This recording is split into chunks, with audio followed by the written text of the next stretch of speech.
Hey, good morning to those of you on the West Coast. Good afternoon to those of you on the East Coast here with me. It's a great, beautiful day outside, and I'm excited to get started with today's training on how to get into the FAA and talk with buyers.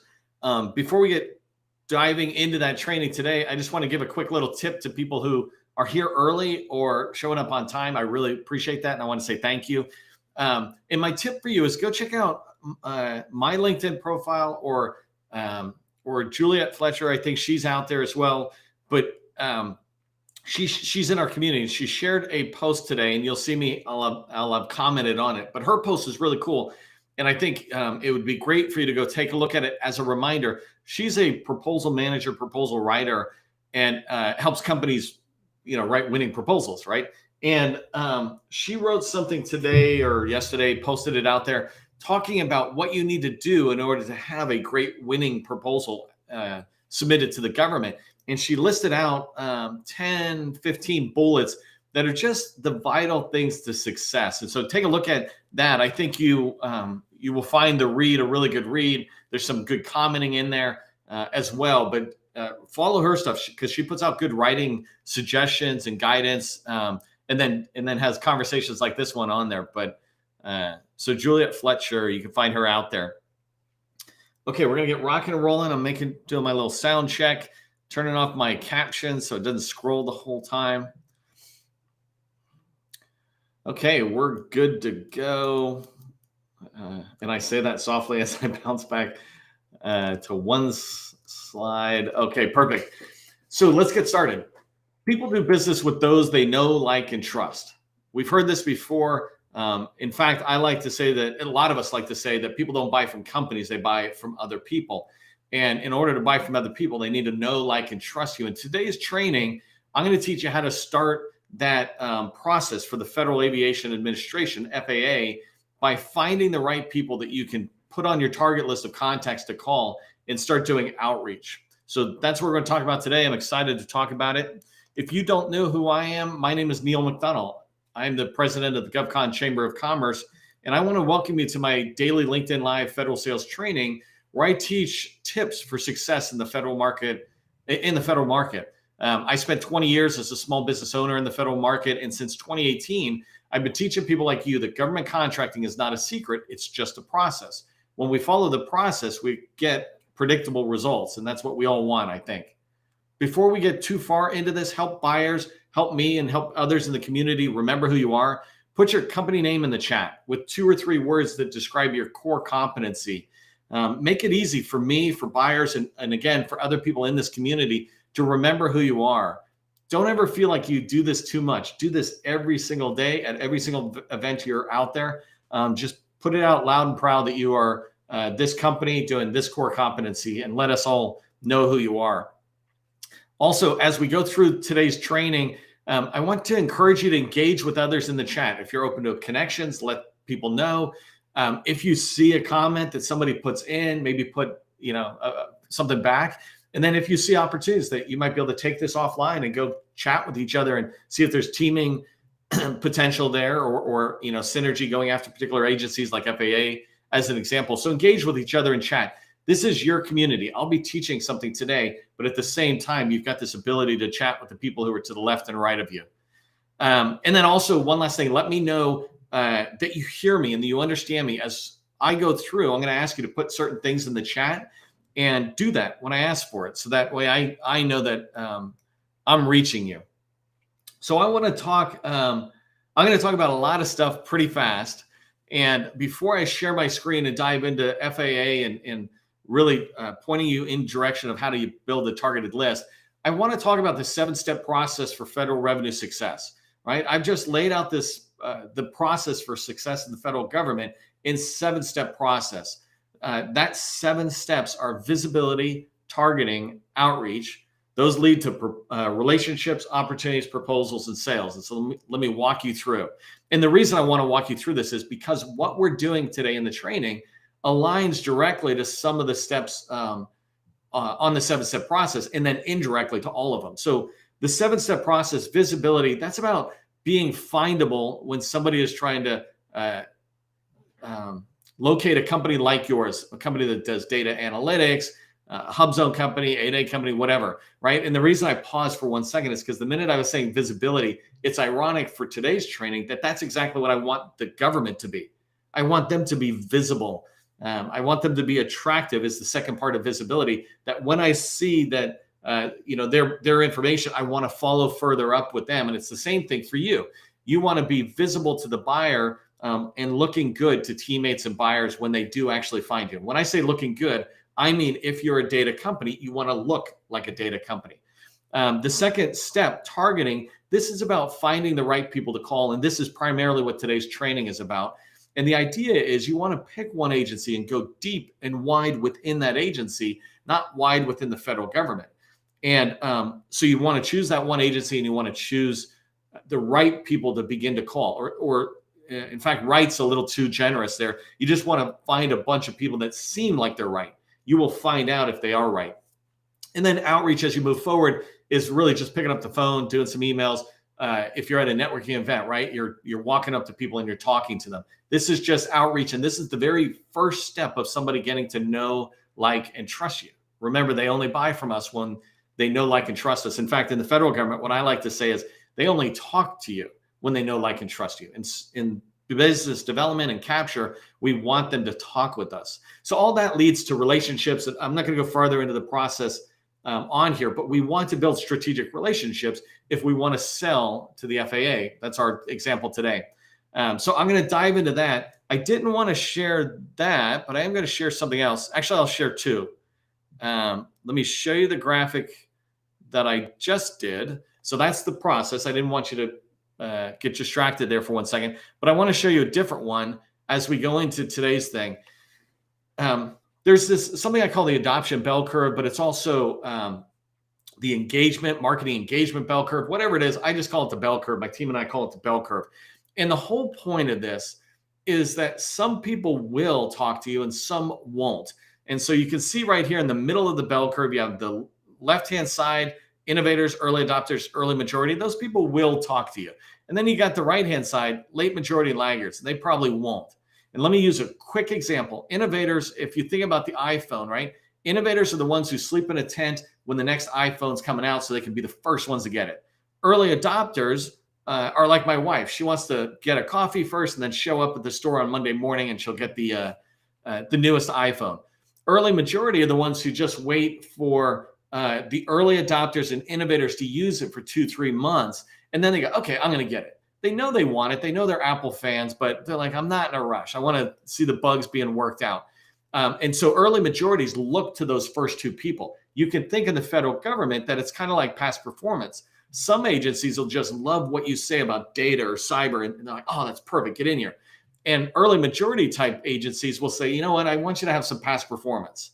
And so when you're trying to get your first agency prime contracts, you're looking for innovators.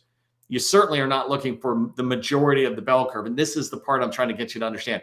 And then that iPhone example, late majorities aren't going to get a new iPhone until their contract with the telecommunication company expires and is renewed. And they're like, all right, wrap it in, I'll get it. And then laggards are like me. I never get a new iPhone unless that model that I have will not work with phones, kind of thing. And so I'm a laggard in that side. What I want you to understand is when we do targeting, we're going to build a list of 100 people out there. And it's important for you to understand that when you have a list of 100 people, 50% of them will be on the side that is not going to work with you, and 50% will be. But of the 50% that are going to work with you, 34% are going to wait until they see you working with somebody else. So if you want to get into the FAA, you're not trying to get 100 people that are going to work with you. You're trying to find 100 people so you can identify the 16, that's the innovators and early adopters, that actually will talk to you and work with you. If you want to get in anywhere, if you want to accomplish anything, think about the bell curve, because when you have enough activity, you will find those people who want to work with you. And if you haven't found them yet, I would submit you haven't done enough activity, right? It could be the process on how you're doing the activity, but often it's just we haven't done enough phone calls. Okay, so we're 9 minutes in. I want to share my screen. I've got a lot I can show you, so I'm going to try to see how many I can show you. I got 5 different tabs open, or 10 tabs open, that are about the FAA, and I want to talk to you about it. And the idea of today's training is just showing you how can you get in an agency, and then how can you start talking to them. And when I talk about how can you talk to them, I want to give you ideas of how you can drive the conversation, topics that you can have. It's not about giving you whiz bang scripted language. It's about helping you understand that when you go to a meeting, doing this type of research I'm going to show you will give you the conversation or the language and the questions that you can ask, that they will go, oh, these people know me. And one other thing that I'll say as we get ready to share here is that people don't care what you know until they know that you care. What I'm going to show you will demonstrate that you care about the FAA. Okay, so let me share my screen. All right, we're going to rock and roll here. So I have a handful of documents in here, and the way I have these open, and it's important for you to understand each one of them and how they might add value to you.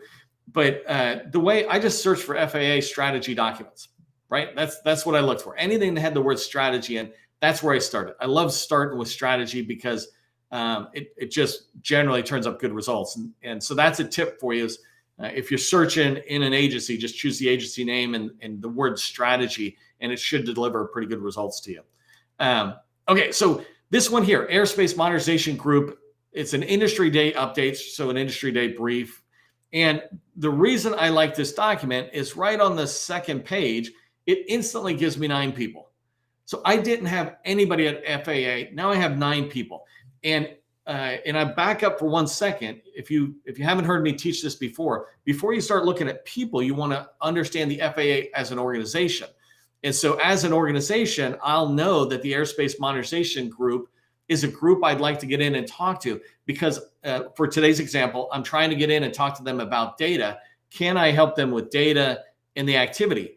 I'm not going in. This is business development, by the way, I'm really driving at is I'm going in and I want to have the conversations with the customer. I want to help them understand data from my perspective. I want to understand their needs, their goals. And in here, there's a lot of them. So here's 9 people that I can put to the side and I'll research them further later to get a phone number, et cetera. But these people are ones that I want to do a quick intro call. Can I do a 15, 30-minute intro call and see where I might fit? But if I do data, and data is central to everything in an agency, and we need to treat data as a strategic asset, then there's a really good chance that all of these people, one way or another, touch data. What I need to find out is, can I get traction enough to start building a relationship that they will teach me more about the Airspace Modernization Group, or perhaps tell me about another group that deals more with the data, but now I'm in, right? Can I find any of these people who will talk with me? There's a lot in these kind of documents you can dig into later, but when I talk about talking to these people right here, it just begins to provide all these golden nuggets about where they're at as a group, as the FAA, and where do they want to go. And if I continue down through this document, you would just see more of that. Let me go to a different document. So this one here I like because I really am trying to help a customer get into FAA related to data.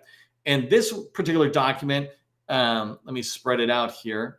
This particular document right here, you can see it's data and information management policy. There's no people's names in here, no name of people. But the reason I really liked it is, let me scroll down a little bit. Right here, chapter 3, roles and responsibilities. And so I can see that there's strategic level, tactical level, and operational level. And if you don't understand the strategic level, basically is the FAA, the administration level, and who's setting overall policies.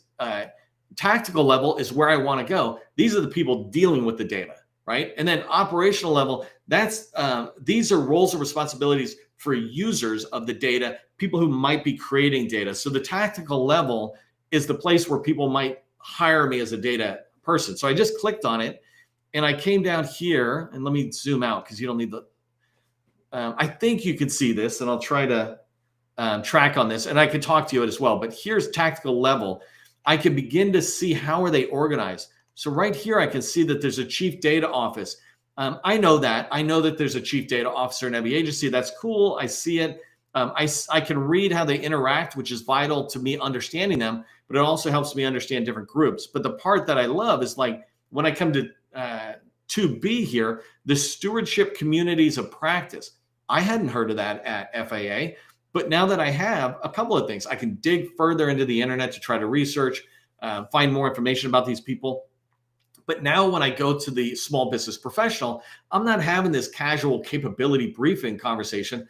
I'm really driving in saying, look, I'd like to learn more about the stewardship communities of practice, right? And can you help me get in? And if I've done my research successfully, I might actually know what the names are, because there's more than one community of practice. And then continuing down, I can see that they have a communities of interest. These are different ones. What I want to do when I'm going into a customer and I'm doing business development in particular is I want to meet 100, 200 people to find the most receptive people to me who will be able to help me when I start tracking on opportunities in particular. So you see communities of interest, communities of practice is the next one that was there. Then it gets into data architects. I'm like, well, are there a lot of data architects? One. And so I don't want to spend a lot of time on here, but by looking for strategy at FAA related to data, I'm able to come up with this document, Data and Information Management Policy. This also tells me that that might be a good search when I go to a different agency. I'm like, let me see if everybody's got one of those. Hopefully that makes sense. And I know I'm moving pretty fast here. So in fact, I'm moving so fast, I'm not even telling you to put stuff in chat. But if it's tracking with you, if you understand what I'm saying, just put in for this one, data rocks, because that's exactly what I'm looking at is data. So this next slide, and the reason I'm moving fast is because I want to show you as many ways as possible of names. So I showed you 9 names on the first one, right up here on page 2, 9 names there. Then this third one, I come in here and here's 5, 6 more names or something. And so I'm able to see these people's names, but this is awesome, right? This is a strategic roadmap. This is what you want. If you really care about going into any particular agency or department, you want to understand the strategic direction they're going, their roadmap. And in here, this is I can learn about the research branch, the research sections, and the who's in charge of it. So I can go in, have an intro call, right? You have to have several calls to build a relationship, different training. But when you go in and have these intro calls, you will learn more about that person, their group, and maybe they can introduce you to somebody else. But at the very least, I just came up with 5 more names. And I think this one, I'm going to scroll fairly fast. But again, I love this thing. When you look at the roadmaps, it's talking about today versus tomorrow. Here's our research roadmaps. And then what was the other one? This evolution of what they're doing over the next 10 years kind of thing. If I go down to the bottom, this one's the roadmaps. Sorry. So I got 5 or 6 names there. And then if I come into this enterprise architecture, if you haven't seen this, I posted this deck today. It was such a good deck. I put it out on LinkedIn, put my 2 cents in there. But in here, this is another great deck. So as I come down, I can begin to learn about the organization further. And as I'm learning more about the organization, I can learn more about, find more people. I'm going to show you more people, but I wanted to stop right here and show you this thing. Let me see if I zoom in a little bit. But when I look at this, this is huge, right? You got the FAA services, and instantly I'm like, oh, they're organizing what they offer to internal and external stakeholders under these 8 services. I'm like, want to learn more about that. But then I see that they've got service roadmaps, business and technology roadmaps. These are things I want. These are things that people who are inside the wire, meaning they're already helping FAA, should already have, right? You're in there, you should understand the roadmaps. But for those of us on the outside, we now know the questions to ask when we're meeting with contracting officers or small business professionals or the program office. Hey, can you get me a roadmap? Can I take a look at that roadmap? Is it sensitive data? Is it public data? Many of them actually are in this deck. But I wanted to come down talking about the services just to the next page. The next page shows me the services broken down. And what I can quickly do is realize, okay, air traffic management, that's not my space. I'm in data. And I can look at a lot of these. They're not my space. But when I come into number 5, enterprise management, I'm able to see that number 6 is FAA data and information management. I'm like, spot on. I want that. And the reason this is important is because now I can start going into the enterprise management group, or I can't remember if it's called a group. Yeah, it's groups. The enterprise management group, find out who's leading that group. Can you introduce me to the data people in number 9? I can research number 9 on my own to see if I can find it. I know there's some of you who do workforce planning, for example, that's in that same group. And so by looking at this, I begin to understand the agency. By understanding the agency, I understand where I might go to find more names of people I can put in my target list. I want to build a list of 100 people before I start doing outreach. But it helps me understand it more and more. And so then I'm going to drop down. Here's those roadmaps I was talking about. I'm going to keep coming down to the bottom here. And did I go too far? Might have gone too far.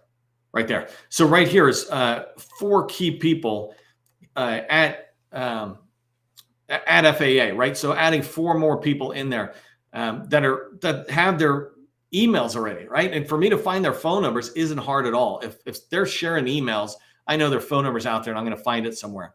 This next document I'm sharing, I just wanted to point it out for those of you who are in the workforce space, doing the workforce management, et cetera, is that you want to find a document like this. It's 66 pages laying out the 10-year plan, basically, for workforce management within FAA, right? This is specific to air traffic controllers, but looking at this, if you're in that space, it talks all about training and the things you're trying to do. Where might you fit in as a trainer or as a workforce development person? And I don't actually know workforce development, but this document, my question to you is, would you read 66 pages if you could make $1 million, $10 million at FAA?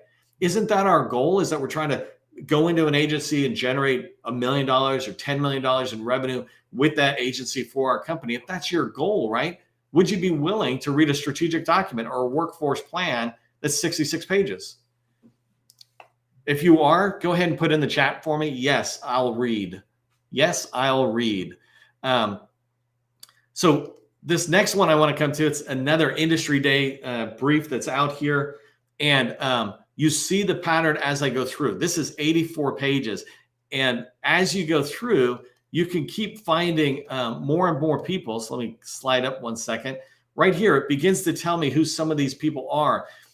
This particular group is a combination of a bunch of different people. But right here, data-driven operational improvements. That's what I want to be in. Somewhere in there, they're dealing with data. I can fit there. I can look at this and say, well, air traffic services, what is that, right? Is that sometimes, by the way, I'm reaching out with prime companies, and sometimes I'm reaching out with directly into FAA, but they're all related to FAA. So it doesn't matter if you're reaching out to a teammate, it gets you in the door. As you go down this document, it's 84 pages, right? And let me just back up for 1 second here. 84 pages. As I go down, I can find name after name. Like here's Dave Knorr, and Dave Knorr is in Next Gen, which is a multi-billion-dollar initiative of FAA's. Okay, so now it goes into deep stuff. It goes in a lot into the technology. I don't want to go too far onto this one. But you can see in that document, you find it. This one here is one I liked a lot because it's the Next Gen. I said this is a multi-billion-dollar program for modernization. If you're in the professional services world, in IT in particular, right, does modernization fit for you? And so right here, we can find people like Steve Bradford is listed. I can go research them and go, well, who is that? What's their role? As I come down, I can begin to identify people who are in charge of certain aspects of this program of Next Gen, right? And so here's Mark Palmer. I might have to look for him and find more information. But then I can also find people who are teaming partners, right? These laboratories have different folks who are in charge. And then let me see if I can scroll down. One of the other things, it's not in here, but I wanted to show you. Here's command and control in the cloud. One of the things that when I'm researching and trying to target folks at FAA that I do is I pause and I look at something like this and I say, well, okay, let me understand this program, this command and control in a cloud, this program. How can I find more information? One of the reasons, again, that we don't get the results we want out of small business professionals in particular is because we just go in and hope they know what's going on in FAA will tell us. Most likely they do not, unless they're down at a very small level. Like for example, even at Crane, Indiana with Matt Burkett, he knows a ton in there, but does he know everything? They spend a lot and they have thousands of people. Is he engaged with everybody? Maybe not. But if you tell Matt, hey, I'm looking to get in with command and control in a cloud, that program group, he can go, let me go find them. Let me go see what I can track on. And that's why you want to be looking at these documents, learning about the organization, and going in. So I'm just tracking on my time here. by the way. And then, so this one here, 124 pages, right? I'm just going to go through a couple more and not even go down because I think you get the pattern, right? If you come in, you will find people in here, like right up here at the agenda, right here at the agenda, I can look in and see different people who are there. So Mark is Vice President of the Program Management Office, which is an interesting title. So I don't know what these people's roles are, but Dan Hickok right there, I'm going to try to find out who they are. This guy, Ray Mitchell, I went and found him on the internet after I saw him here. I mean, on LinkedIn. And in there, I see that he's at LS Technologies, but he's at this level where I totally feel like I could reach out to talk to him and say, hey, I didn't get a chance to participate in your event. Do you mind if I follow up and introduce myself? I watched your I read your deck and I love that stuff, but I want to just introduce myself and learn more about you. Well, it's a way to reach out to this guy, Ray, as an example. And if I come down, I keep finding more people. Here's the producer program. These people here, I think their information is actually down below. So if I did something like Control F, FAA.gov, let me pop down. Okay, so here's two people with their email addresses in this deck. Another way I quickly do research, right, is say, show me the @ symbol, or in this case, I said, show me FAA.gov. But this is 124 pages. There's all sorts of contacts. And the reason I like this deck is because it has teammates, prime contractors, et cetera. So you're seeing the same thing. Here's Mike Paglioni, I think his name is. I can come in here and look what they're talking about. It's a whole different group of people. And it's the same thing as we go along. I'm going to show you this one last slide, and I think I'll be done with it. But this one here, it's just one office in FAA. It's the Office of Policy and International Affairs. And going back to this idea that I want to deal with data, and I'm trying to get in to talk with data, I don't want to just talk with the chief data officer or the CIO or something. I want to go to the users of data. All of these people are trying to figure out, how do I do more with data? How can leadership in FAA make more strategic decisions? And so, me going directly to these users is helpful. So as I look around, some of this stuff is not overly helpful to me, right? Africa, Europe, et cetera. But if I come over here, I might sit there and say, well, here's an economic analysis division right here. Those guys are bound to have data. Certainly worth a call. But if you look, there's Nellie and strategic planning down below. There's Leslie. Here's all these people's names. There's like, 40 names on here, at least 40 or 50 names. These are people I would then go out to the internet and find them, or LinkedIn is where I really like to go. And in there, I would be able to find all these people to see if I can do an intro call, a quick voicemail, a quick email to each one of them will let me see which ones are calling me back. And you start with the ones that call back. Remember the bell curve, right? Imagine this is 50 people and we just take that bell curve. Half of them are going to take your call, but only half of those people will actually want to talk with you, right? And that's okay. You have to reach out to people in order to be able to start building a relationship within the government. So I know it's a fire hose of information. The main thing I really wanted you to take away from today is that when you want to go into an agency and you're doing your targeting, take the time to build a list of 100 names. And the way you build that list of names is do what I did. Go in and find their strategic plans, find their briefings to industry or briefings to themselves.